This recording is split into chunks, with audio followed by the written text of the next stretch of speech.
Magandang umaga, narito na ang PTV Balita ngayon.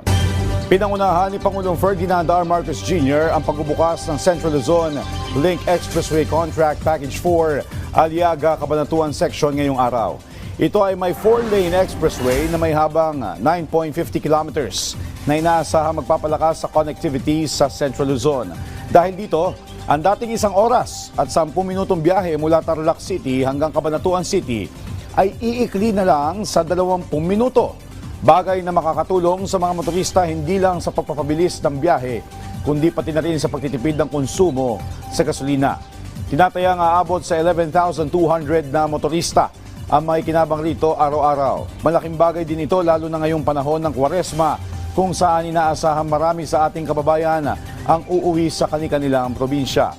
Ang CLX Contract Package 4 ay bahagi ng CLX Phase 1 na may kabuuang 29.2 km 4-lane expressway.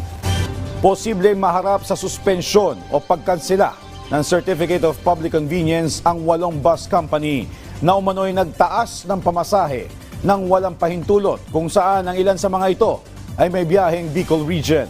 Sa inilabas na show cause order, binigyan ng mga bus company ng 10 araw upang magpaliwanag kung bakit hindi dapat suspindihin o kanselahin ang kanilang Certificate of Public Convenience. Kaugnay ng umano'y pagpapatupad ng taas pasahe ng walang pahintulot mula sa LTFRB. Dahil dito, nakatakdang gawin ang pagdinig sa lahat ng sangkot na kumpanya sa 23 ng Abril.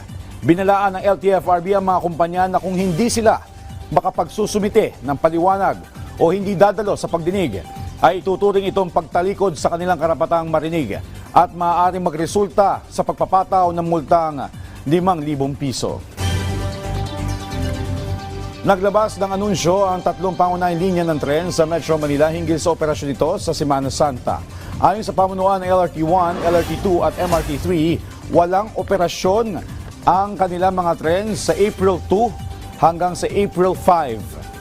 Ang hakbang-anyang ito o anilang ito ay para bigyan daan ang annual o taon-taong maintenance ng mga pasilidad at ng mga tren. Titiyakin din ito ang palagian ligtas na biyahe at maayos na serbisyo para sa ating mga kababayan. Magbabalik ang normal na operasyon sa April 6, Lunes, pagkatapos ng Semana Santa.